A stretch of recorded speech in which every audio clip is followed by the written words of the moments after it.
He hit a girl with a cane, not knowing who her father was. But when Chuck Norris walked into the school, it was something no one expected. Subscribe and see how it ends. Where are you watching from? Let me know in the comments. The sun had barely begun to rise over the sprawling hills of northern Texas, casting its amber hue on the pale stone buildings of Bramblewood Academy. Hidden behind tall iron gates and ivy-wrapped walls, the elite private school exuded the kind of silence that came with wealth, reputation, and rigid discipline. For the students who walked its halls, uniformed in navy blazers and gray skirts or slacks, the silence wasn't peace, it was control. Teachers wore tailored suits and expressions carved from stone. Laughter was rare. Apologies were common. In room 201, the history classroom on the second floor, the silence was even heavier. It settled between the aged wooden desks and the tall windows like dust that refused to be swept away. It lived in the voice of Mr. Grady Raven. He stood at the front of the classroom with his back straight as a post, his graying hair combed into a perfect side part, and his infamous walnut cane resting against the lectern. His students knew better than to breathe too loudly when he spoke. Every day began the same. Announcements, questions, a long pause before the first reprimand. He didn't speak in shouts. He didn't need to. His disappointment cut deeper than any raised voice, and the cane he carried, though rarely used physically, spoke of consequences no one wished to test. It was into this room that 15-year-old Danielle Kelly Norris stepped, 3 minutes after the bell. The door clicked behind her, and for a moment, nothing moved. 20 pairs of eyes stared forward, unmoving. Mr. Raven didn't turn around. The silence stretched. Danielle stood by the door, clutching the strap of her bag. Her cheeks were flushed, but she didn't fidget. She had been raised better than that. Her honey-brown hair, braided tightly down her back, gleamed under the fluorescent lights. There was a faint red mark on her hand from where she'd helped a crying sixth grader carry a dropped lunch tray in the cafeteria downstairs, delaying her path to class. But she said nothing. No excuses. She'd been late. That was fact enough. Finally, Raven turned. His cold blue eyes swept the room and landed on her with the quiet disdain of a man inspecting a stain. "Miss Norris," he said, his voice smooth and dry, "how gracious of you to join us." Danielle stepped forward.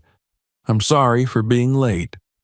"I imagine you are," Raven replied. He walked slowly from the front of the class, each step echoing on the polished tile.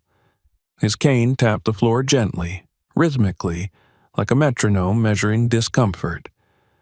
"The question is whether your apology means anything, or if your last name grants you immunity." Danielle blinked. "Excuse me?" Raven stopped a foot away from her desk. "You heard me," he said. "You walk around this place as if you're ordinary, but we all know you're not. Daughter of a legend, a fighter, a symbol.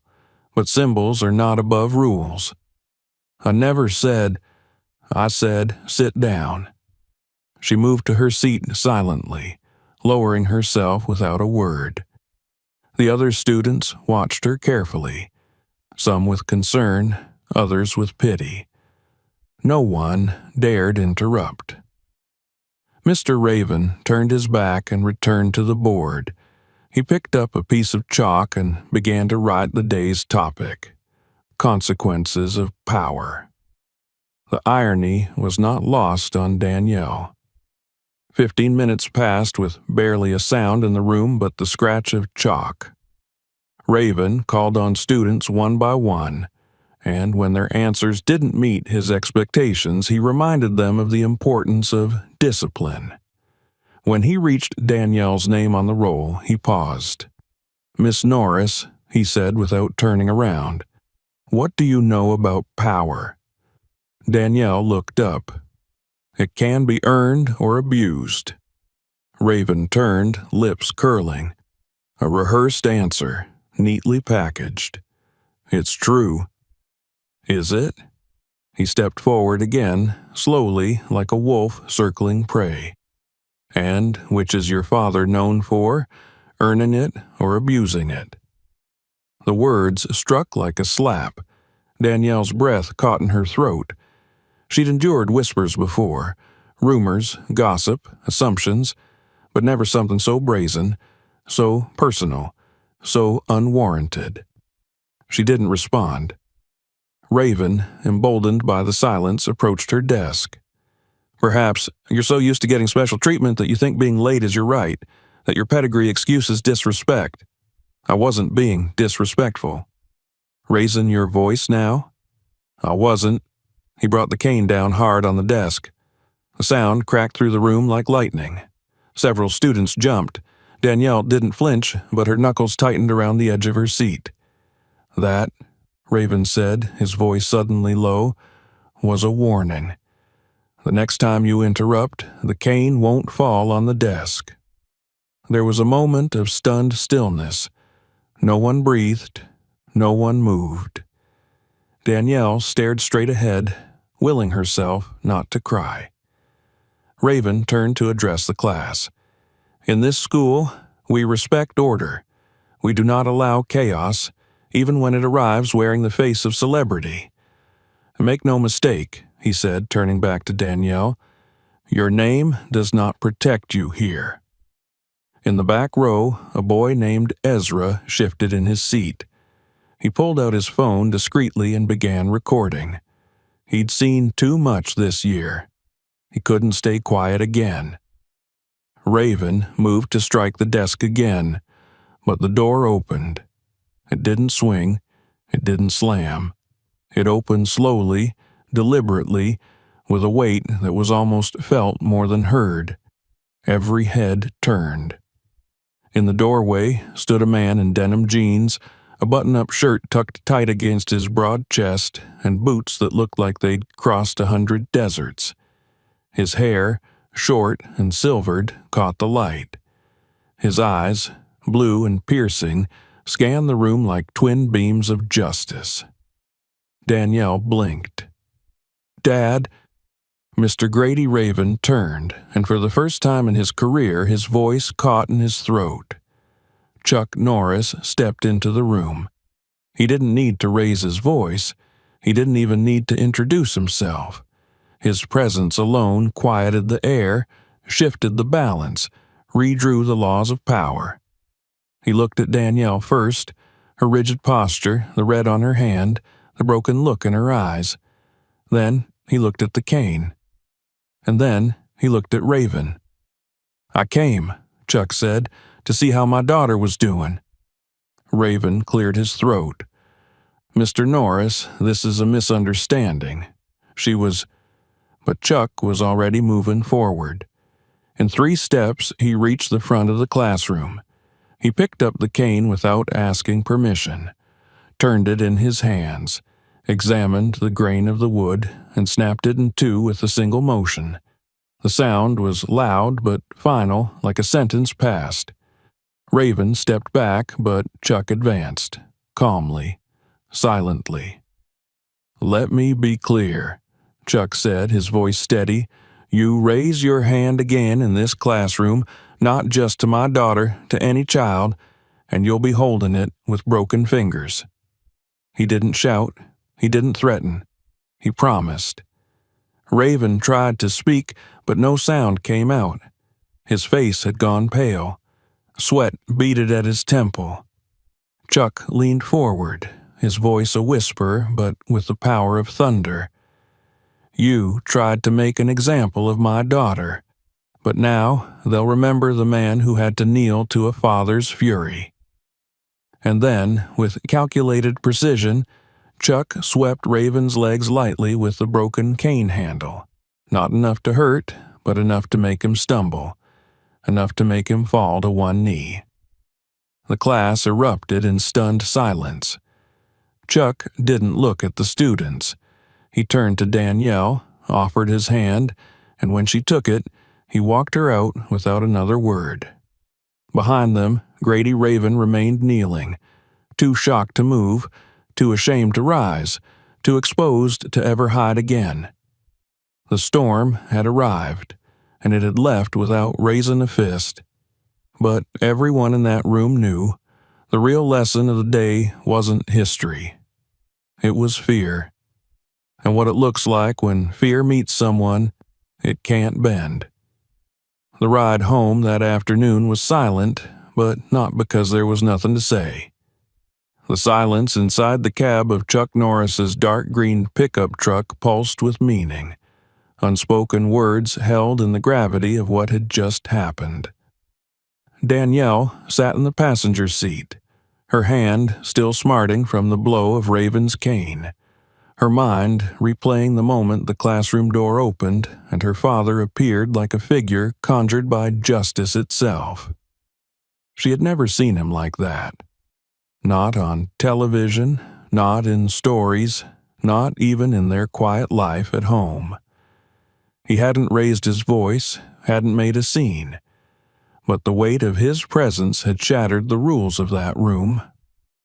She glanced at him as he drove, one hand loose on the wheel, the other resting calmly on the gear shift. His face revealed nothing. Not anger, not relief, just steady focus. But Danielle knew better. She had inherited his eyes, and in his, behind the calm, something stirred. She couldn't name it yet, but it frightened her more than the sound of Raven's cane.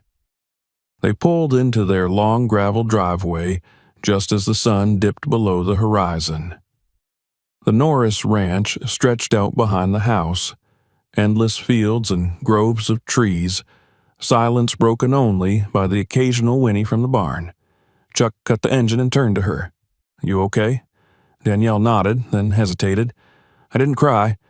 His lips twitched, half a smile, but it didn't reach his eyes. "I know." Inside, the house smelled of oak, leather, and the faint scent of roasted coffee. Chuck's wife, Gina, stood from the kitchen table as they walked in, her eyes darting from Danielle's face to the redness on her hand.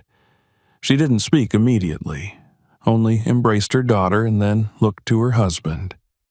"What happened?" she asked quietly. Chuck opened his mouth to answer, but the buzz of his phone cut him off. He looked down, scanned the screen, then held it out to Gina. It was already beginning. The video. The one from the classroom. It had gone viral. On the screen, a shaky phone recording captured everything. Danielle's silent endurance, the blow of the cane on her desk, the moment Chuck appeared in the doorway, and the snapping of the cane in his hands like dry kindling. The room's silence, the teacher's collapse, the final gesture of a father reclaiming justice. The video had been uploaded anonymously, but already it had spread like wildfire. Danielle stepped forward, peering at the screen. The caption read, "When you mess with the wrong girl's father." The video had over 2 million views and counting. Chuck put the phone down and looked at his daughter. "This isn't going to stay quiet." She nodded. "I know." The next morning began with phone calls. The principal of Bramblewood Academy left 4 voicemails before 9 a.m., each more frantic than the last. Reporters parked outside the school's gates and, eventually, down the road from the Norris home. News vans idled near the general store in town. At first, the school tried to contain the narrative, referring to the event as a misunderstanding. But within hours, the weight of public reaction buried that attempt. By noon, parents of other Bramblewood students began flooding the school office with emails and phone calls, some expressing outrage, others concern, and a few praising Chuck Norris for doing what they wished they had the courage to do. Anonymous accounts began to surface online, current and former students describing years of mistreatment at the hands of Grady Raven, emotional intimidation, physical gestures of threat, public shaming disguised as discipline. It wasn't just Danielle. She had been the catalyst, but the roots of the rot ran deep. Chuck remained at home that day, taking calls, coordinating with an attorney he trusted from years past, Rebecca Moore, a former federal prosecutor known for her precision and steel resolve. She arrived at the house that afternoon, briefcase in hand, and immediately took over communication with the school and media. Her first recommendation? Say nothing to the press. Let the school dig its own hole. That night, Chuck sat with Danielle on the porch as the cicadas began their evening chorus. "I didn't expect it to go viral," she said quietly. "I didn't expect a teacher to strike my daughter," he replied. She smiled faintly, then looked down at her hand. "Did I do the right thing? Not yelling, not fighting back?" Chuck looked at her for a long moment. "You did exactly what I hoped you would. You held your ground, and when you needed backup, I was there." She nodded, her throat tight. But across town, Grady Raven was not sitting peacefully. In his modest apartment above a wine bar, he paced furiously, watching the video on loop. He had not been fired. Not yet. But the writing was on the wall. His name was trending alongside words like abuse, tyrant, and outdated. News anchors debated whether he should be arrested. Students from other schools chimed in, describing similar teachers, some even naming names. The nation had not merely reacted to a moment. It had ignited. He poured himself a drink and stared at his own reflection in the dark window pane. "They'll forget," he muttered to himself. "They always forget." But he didn't sound convinced. The following morning, Chuck drove to Bramblewood Academy. This time, he did not walk through the side doors or wait in the hall. He went directly to the main office, where the secretary stood quickly upon seeing him. "Mr. Norris, I need to speak to the principal, now. Mr. Daniels is in a meeting." "Not anymore." Moments later, Chuck stood in the principal's office across from a nervous-looking man with thinning hair and a baby blue tie. "Mr. Norris, what a surprise." Chuck reached into his coat and set the two pieces of the broken cane on the desk. "There's your surprise," he said. Mr. Daniels blinked. I wasn't aware." "You are now. I don't want excuses. I want action." Daniels fumbled for words. "We'll conduct a thorough investigation." "No," Chuck interrupted. "You remove him. Today. Or I'll make sure the country knows what kind of school you're running." Daniels tried to regain composure. "Mr. Norris, Bramblewood has a strict code of conduct, which your teacher violated." He stepped forward, his voice low and direct. "If Raven is still here tomorrow, I'll be back. With press, with lawyers, with every parent who's been waiting for someone to speak up." Daniels swallowed hard. "We'll notify the district." "You do that, and while you're at it, call Danielle's mother. Tell her why her daughter was almost assaulted in front of a classroom." Outside, Chuck didn't wait for reporters. He didn't need to. The moment was coming. The press would follow the story wherever it led, and he had no intention of letting it fade. Danielle, meanwhile, returned to school the next day under heavy stares. Not from classmates, but from teachers and administrators. Her peers looked at her differently now, not with jealousy or awe, but with something else. Respect. Several students approached her quietly throughout the day. One slipped a note into her locker that read, "Thank you for standing up. I was too afraid to." By the time the day ended, Raven had not returned. His classroom sat empty. Rumors flew about suspension, termination, legal threats. But none of that mattered to Danielle as much as the fact that her classmates, some for the first time, felt safe enough to talk. That evening, Chuck sat with Rebecca Moore, watching the newest news segments as reporters detailed the incident and the rising chorus of parents demanding change. "This isn't just a school issue," Rebecca said. "It's bigger. You've touched a nerve." Chuck nodded. "Then it's time we give it a name." "What are you thinking?" "I want something permanent. Something that says, this is what happens when you abuse power." And so it began. He would not strike again. He didn't need to. He had already drawn the battle lines with the quiet fury of a father who had seen his daughter humiliated and vowed to make sure it never happened again. Not to her, not to anyone. What started in a single classroom was growing into a storm, and Chuck Norris wasn't walking away. He was just getting started. The morning after Chuck Norris had laid down his warning in the principal's office, the doors of Bramblewood Academy opened to a different kind of silence. It was not the cold, brittle hush imposed by strict discipline or fear of authority. It was the expectant quiet of something coming undone. Teachers exchanged glances in the hallways. Students murmured in corners. Grady Raven's classroom, room 201, sat empty. A note had been posted on the door. Class canceled until further notice. That simple white rectangle said more than any announcement ever could. Danielle walked through the halls with her books clutched to her chest, unsure of how to process the changes unraveling around her. Students nodded to her in the hallway. Not all, but enough. A few even whispered thank you as she passed. It made her feel seen, but not entirely comfortable. She hadn't set out to lead anything. She just wanted to go to school and be treated fairly, like anyone else. But that option had been taken from her the moment Mr. Raven chose to make her a target. Still, the sudden shift in energy was undeniable.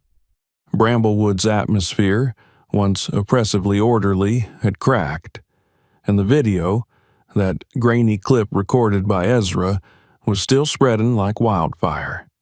It had reached 10 million views overnight. National morning shows began inviting the girl whose dad snapped a cane. Hashtags flooded social media. #Danielle stands tall, #Justice at Bramblewood, and even #Never Cross Chuck trended for hours. Back in the school's administrative wing, Principal Daniels sat behind his desk, his hands folded nervously as his phone rang and buzzed in relentless waves. Parents demanded answers. Reporters sought interviews. A few board members had already scheduled an emergency session for that evening. Daniels had hoped this would blow over. He had underestimated the weight of a name like Norris, and more importantly, the strength of a moment when injustice was no longer tolerated. Chuck, meanwhile, had returned to his ranch for the morning, but he wasn't resting. Calls poured in from civil rights advocates, school reform organizations, and local leaders. Everyone wanted a quote, a meeting, a cause to align with. He refused all of them. For now. He spent that morning in his study with Rebecca Moore, reviewing every message, every threat, every statement being made by the school or those trying to defend Raven's disciplinary methods. She read one aloud from an anonymous school board member who had written to a local newspaper. "We must not rush to judgment. Discipline, though unpopular, is essential to maintaining standards." Chuck exhaled through his nose, slow and cold. "They still don't get it." "They don't want to," Rebecca said, flipping through a growing folder of student testimonies. "It's easier to call this an isolated incident than to admit it's systemic." "Then we show them it's not," he replied. That afternoon, Chuck returned to Bramblewood, this time invited, though the principal hadn't done so willingly. He stepped into the main conference room where 5 school board members, including Daniels, sat in a semicircle of uneasy smiles and defensive posture. One of them, a gray-haired woman named Marlene Kavanaugh, cleared her throat. "Mr. Norris, we appreciate you meeting with us under these unique circumstances." Chuck said nothing, waiting. Another member, a young man barely into his 30s, adjusted his tie. "We're here to listen. Truly. But we also have to ask, do you believe your response was proportional?" Chuck narrowed his eyes. "You mean the part where I stopped a man from beating my daughter with a cane? Or the part where I exposed that he's been doing it for years and no one here stopped him?" The room fell silent. Daniels tried to salvage the conversation. "We agree that mistakes were made, but perhaps a public apology." Chuck leaned forward. "If you think I came here for an apology, you're not paying attention. I came here to make sure no other kid goes through what mine did. And I'm not asking any more. I'm demanding." He opened a leather folder and slid it across the table. Inside were signed statements from 13 students, some current, some graduated, all detailing instances of verbal abuse, public shaming, or worse, at the hands of Raven. Marlene turned pale. The young man cleared his throat and looked away. Chuck stood. "You know what I did when Raven raised that cane? I didn't strike him. I didn't yell. I showed him what restraint looks like. But if you think restraint means silence, you're about to learn the difference." Outside the room, Danielle sat in the front office, waiting.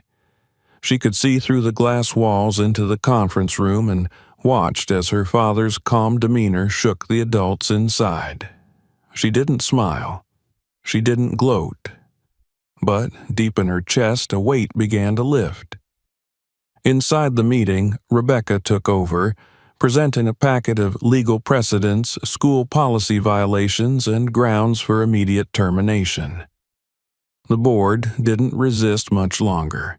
By the time Chuck and Danielle exited the school together, a quiet but undeniable shift had taken place. Raven hadn't been officially fired, not yet, but his access to students was suspended indefinitely pending investigation. And the investigation was no longer internal. It was being handled by an independent review panel, one recommended by Rebecca and funded by a growing coalition of education reform advocates who had seen the video and reached out directly. The news hit the internet within an hour. Bramblewood Academy suspends teacher after confrontation with Chuck Norris goes viral. That evening, local news vans gathered outside the school as former students returned, some for the first time in years. Microphones captured stories of humiliation, detentions for arbitrary infractions, and psychological intimidation. One young man, named Marcus, recounted being told he'd never amount to anything because he had once fallen asleep in class after working a night shift to help his mother. Danielle watched the coverage from the couch at home. Her mother sat beside her, one hand resting on hers. Chuck stood behind the couch, arms crossed. He hadn't said much all day. Not because he was angry, though part of him was, but because he was thinking 10 moves ahead. Danielle turned to look at him. "What happens next?" He looked down at her. "Now we show them this isn't about one teacher. It's about every place that lets someone like him thrive." At the same time, in a dimly lit apartment across town, Grady Raven stared at his television in disbelief. Every news channel carried the story now. His name was in headlines. His methods were being dissected, criticized, condemned. The school hadn't called. His lawyer hadn't returned his messages. His reputation, once the unshakable wall behind which he wielded fear, was collapsing like dry clay. He poured himself another drink. On the screen, Danielle appeared, walking beside her father. Reporters shouted questions. She didn't speak. Her silence was powerful, unshaken. He threw the remote across the room, but nothing he did now would stop what had begun. The next morning, Chuck awoke early. He didn't check the news first. Instead, he pulled out a notepad and began writing. Names, ideas, calls to make. Rebecca arrived shortly after 8, already on her third call of the day. "You ready?" she asked. Chuck nodded. "Let's start building something bigger than a classroom." That afternoon, he held a private meeting with a small group of parents, community leaders, and former educators. They sat around the dining table on the Norris ranch, papers and laptops open, coffee cups full. He told them he wasn't starting a movement. He was answering one. He spoke softly, but clearly. "This isn't just about my daughter. It's about every kid who gets broken down in places that are supposed to build them up." And just like that, Children Without Fear was born. Not a protest, not a lawsuit, but a foundation, one that promised to protect, to empower, and to ensure that no child would be silenced, bruised, or humiliated in the name of discipline again. Outside, on the edge of the ranch, a breeze swept through the tall grass. At Bramblewood, Raven's desk remained untouched. His nameplate had been removed. No one said his name aloud. He was still technically employed, but shame had already done what policy hadn't. It had brought him to a halt, and the world around him was no longer standing still. For the first time in Bramblewood Academy's long and rigid history, students walked into school not with their heads down and voices hushed, but with a shared glance of something new. Possibility. The desks in room 201 remained unoccupied, the lights off, and the silence inside that classroom no longer carried fear, but vacancy. Raven's name had not been officially erased from the faculty roster, but his presence had evaporated, and with it, the fear he had carefully cultivated for years. The students now moved through the hallways aware of the space he had left behind, like a predator removed from the forest. Danielle stood by her locker that morning, expecting the glares or whispers she had grown used to in years past. But this time what met her was different. Quiet nods, small smiles. One boy, a sophomore she barely knew, held up his palm to reveal a tiny sticker on his notebook, a red broken cane drawn in marker. No words, just the image. She wasn't sure how to respond, so she simply nodded back. At home, Chuck Norris sat at the kitchen table with a black mug of coffee growing cold between his fingers. Across from him, Rebecca Moore reviewed a binder of documents, her eyes scanning fast. She was not one for wasted movement or unnecessary speech, and today she seemed 10 steps ahead of even herself. "You've started something," she said, flipping a page, "but it's already outgrown you." Chuck sipped his coffee. "Then we make sure it doesn't lose its way." The doorbell rang. Outside stood a television news crew, polite, careful, but persistent. The anchor, a young woman with sharp features and bright eyes, held her mic tightly. "Mr. Norris, the country's watching. Would you be willing to give a statement?" Chuck stepped onto the porch and paused for a long moment, eyes scanning the horizon before he spoke. "Discipline without dignity is control. That's not how you raise strong people. That's how you break them. And I don't plan to let anyone break my daughter or anyone else's again." The clip aired within the hour. It was picked up by morning talk shows, shared across social media, discussed on national radio. But what changed the story from local scandal to national movement wasn't Chuck's quiet fury. It was Danielle's stillness in the face of injustice. The image of her sitting straight in her chair while Raven shouted and struck the desk had become iconic. Teenagers started editing her image into protest posters. Art students turned her into sketches. Writers began composing open letters in her name. She had not asked to be a symbol, but now she was one. And then the emails started. At first, they came from other students, anonymous, tentative, grateful. Stories from Alabama, Oregon, New Jersey, students who had endured ridicule, punishment, humiliation in their classrooms. One boy from Mississippi wrote, "My teacher screamed at me every time I wore my hair natural. When I showed my mom the video of your dad, she cried. Then she called the school." A girl from Ohio sent a scanned letter from her middle school counselor, thanking Danielle for showing what quiet strength really looks like. Within days, Children Without Fear had a working website. The foundation grew faster than anyone had predicted. Volunteers signed up from across the country: lawyers, school counselors, educators, child psychologists. Chuck didn't give speeches. He delegated. Rebecca handled legal direction. Danielle, to her surprise, was asked to help moderate the incoming student stories. At first, she hesitated, unsure of how to hold the weight of others' pain when her own was still fresh. But the first time she replied to a message from a girl in Texas who wrote, "I didn't know I was allowed to speak until I saw you," Danielle realized it wasn't about being ready. It was about being present. The school board, sensing the momentum against them, moved quickly.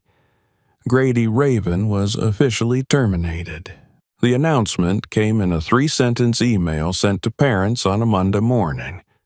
There was no apology, no ownership. But the word terminated was all that mattered. The students held a silent celebration at lunch. No shouting, just a shared moment of recognition. Someone even brought in cookies shaped like snapped canes. Across town, Raven packed his belongings in a box that seemed too small to carry the weight of his defeat. He had been contacted by 2 reporters, both asking if he had a response to the mountain stories of abuse. He declined. He had already tried to contact an attorney, but none wanted the case. Even those who thrived on controversy saw no benefit in defending a man who had struck a desk in front of millions of viewers and threatened a child who didn't even flinch. At the Norris home, the pace quickened. Chuck received calls from senators' offices, local superintendents, even a representative from the Department of Education. The same system that had once ignored complaints was now listening, not because they wanted to, but because they had to. One night, while reviewing emails with Rebecca, Chuck paused and looked toward the window. "They're going to try and spin this," he said. "Make it about celebrity.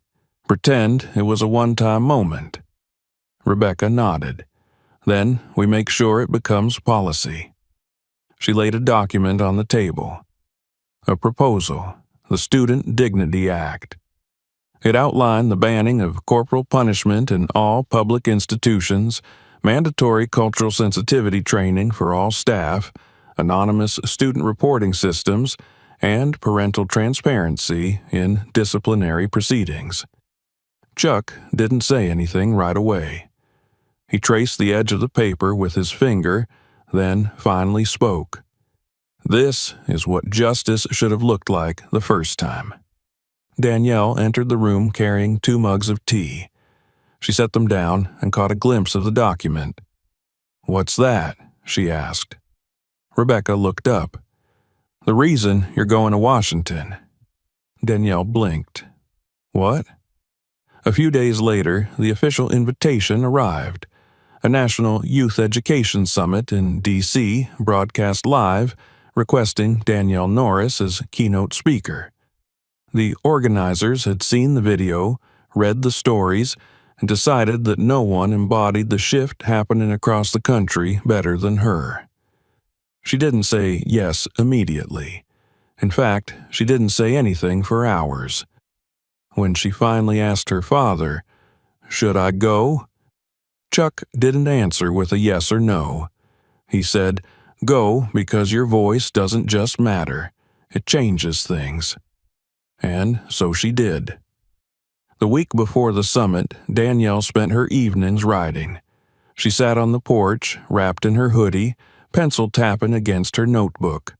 She rewrote her speech 9 times. On the 10th, she stopped editing.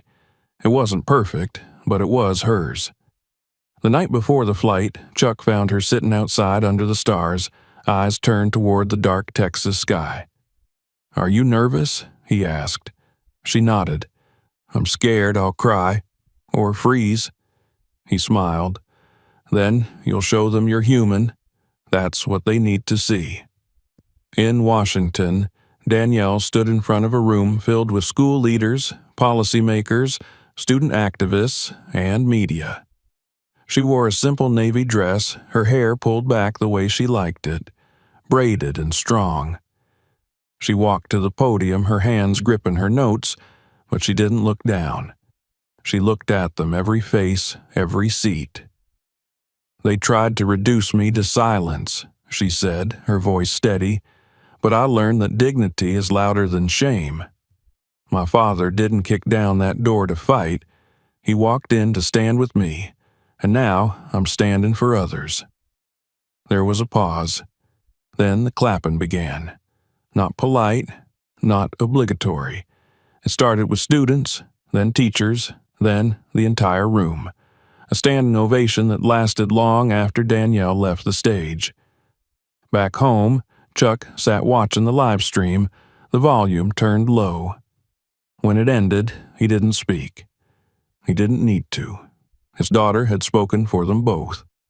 The movement was no longer local, no longer personal. It was national, and it wasn't done. Not yet. In the weeks that followed Danielle's speech in Washington, something shifted. Not only in the public discourse, but in the quiet, less visible spaces where change either roots or withers. Her voice, once drowned out in the back rows of Bramblewood Academy, now echoed in classrooms, administrative offices, district meetings, and across school board panels nationwide. The media moved quickly, of course. Clips of her speech played on morning shows, were quoted in articles, and reposted with headlines like "The Girl Who Didn't Flinch" and "Danielle Norris, Dignity in the Face of Power." But it wasn't the headlines that mattered, it was what came after. Students in schools thousands of miles from Texas began staging their own quiet demonstrations. In Arkansas, a group of 8th graders left broken pencils on their desks during homeroom, an echo of the snapped cane. In Pennsylvania, students drafted their own charter of dignity and presented it to their school board, citing Danielle's speech. Teachers, some long hardened by the weight of routine, began to reconsider their methods, their words, their power. At the Norris Ranch, Danielle tried to carry the momentum with a humility she had learned from her parents. She didn't want to become an icon. She still wore her hoodie, still helped her mother gather eggs in the morning, and still asked her dad to double-check her math homework even though he often joked he could knock out 10 men, but not a quadratic equation. But change doesn't wait for comfort, and the world kept knocking. Chuck knew it. He felt it in the dozens of new calls each day, in the letters from educators asking for guidance, in the uneasy shift of national attention. He had once stood alone in a classroom as a father protecting his daughter. Now he stood at the center of a movement he had never intended to lead. And though the world saw a man who had ended a teacher's career with a broken cane and a piercing stare, what Chuck saw was far more sobering. A system ready to defend itself, even in disgrace. It began with whispers, anonymous blogs claiming Danielle was exaggerating, that her father had intimidated the school into submission. A few pundits on late-night talk shows joked about celebrity parenting and questioned whether the Norris family was manufacturing outrage for attention.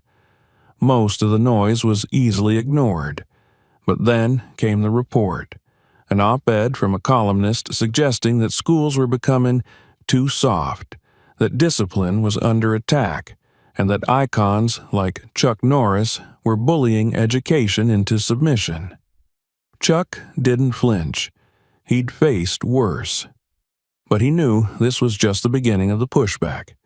Systems don't collapse quietly. They rally, they retrench, and they retaliate. Rebecca Moore called him late one evening. Her voice, usually clipped and direct, held a note of tension. "They're trying to reinstate Raven." Chuck was quiet for a long moment. "Where?" "Private school in Nevada, different district, new title, same man." He rose from his chair, back straight, eyes hard.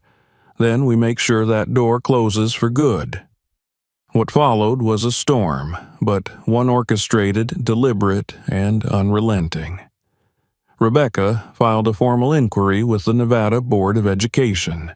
Anonymous student testimonies were submitted through the Children Without Fear portal. Media outlets picked up the story within 24 hours. It wasn't just about Raven. It was about the broader practice of transferring problematic educators quietly through back channels. Danielle, watching from the sidelines, felt a surge of old emotion. Fear, anger, uncertainty, but this time she didn't sit still. She wrote a piece titled, "You Can't Hide a Cane Behind a New Desk," and published it through the Foundation's newsletter. It was shared over 100,000 times in 3 days. Raven's appointment was rescinded, but Chuck didn't stop there. He held a press conference, not with celebrities or politicians, but with parents. One mother spoke of her son, a quiet boy labeled defiant for asking too many questions. Another father described his daughter, punished for refusing to remove a cultural head wrap. And then there were students, brave, trembling, and angry, telling stories that no one had listened to until now. Danielle stood beside her father during that conference. She didn't speak that day. She let others take the microphone. But when it ended and reporters asked what came next, she looked directly into the cameras and said, "We don't tear down schools, we build new ones." And they did. The first was modest, a converted building outside Austin, painted white and lined with student art. It was called the KN Academy, named in honor of Danielle's full name, Kelly Norris. It was built on principles, not policies. Restorative circles replaced suspensions. Peer councils handled conflicts. Cultural expression was not only allowed, it was celebrated. Applications flooded in. Parents drove hours just to attend open forums. Students asked if there would be uniforms. Danielle smiled. "Only the kind you choose." Inside the academy, murals lined the walls. In one, a young girl stood on a broken cane and held a microphone. The words above her, "They tried to silence her. They made her louder." But the opening of the school brought another wave of resistance. A group called Restore Order Coalition released a series of editorials condemning the movement. They called it emotional manipulation, claiming discipline was being replaced by softness. One podcast host sneered, "It all started because a girl got her feelings hurt in class." Danielle listened to the clip in her father's office. Chuck watched her closely. "You want to respond?" he asked. She shook her head. "Why argue with what's crumbling?" He smiled. "That's my girl." Instead of answering critics, she doubled down on outreach. She began hosting roundtable discussions with students from across the country. They shared stories about racist comments masked as jokes, about being penalized for neurodivergence, about teachers who used humiliation as instruction. Danielle listened, took notes, invited them to draft policy proposals. Two 14-year-olds from Georgia helped create a peer mediation blueprint now adopted by 5 other schools. Meanwhile, Raven disappeared from public life. But Chuck knew better than to think he was gone. He waited, and then it came. A private tip. Raven had been hired as a disciplinary consultant at a remote behavior correction academy in Arizona, an institution marketed as a second chance for troubled youth, but in practice, a place of silence, fear, and unchecked power. Rebecca brought the report. Chuck read it without blinking. "They're feeding him children." Danielle said only one word. "No." The Norris family didn't issue statements this time. They sent investigators, gathered testimonies, compiled data. Within weeks, they submitted a formal request for federal investigation. They called it Operation Mirror. Its mission was simple: expose the hidden institutions that thrived on fear under the guise of reform.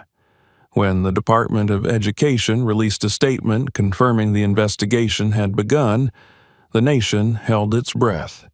And then the first testimony leaked. A student's handwritten account of 12-hour silence days, verbal degradation, and isolation rooms without parental notice.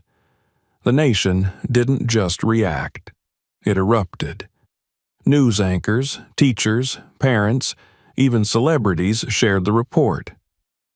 Chuck stood in front of cameras with former students and said, "They want to hide him again. We're dragging the shadows into daylight." Danielle posted just one sentence. "Discipline without dignity is not education. It's control. And we serve justice."